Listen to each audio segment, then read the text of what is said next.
ইমাম মালিক রাহিমাহুল্লাহ, ইমাম আহমদ বিন হাম্বল রাহিমাহুল্লাহর ইতিহাস আমাদের জানা আছে।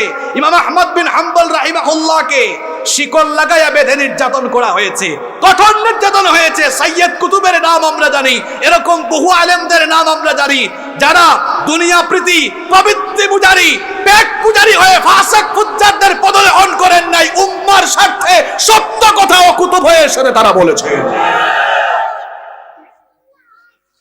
উলামাউহুম শাররুম মান তাহতা আদিমিস সামা। শেষ জামানায় কিছু আলেমদের হবে জঘন্য, তাখরুজু মিনহুমুল ফিতনা, এদের কাছ থেকে ফিতনা প্রকাশ পাবে, এরাই ফিতনা ছড়াবে সমাজে, ফিতনায় সমাজটা ভরে যাবে।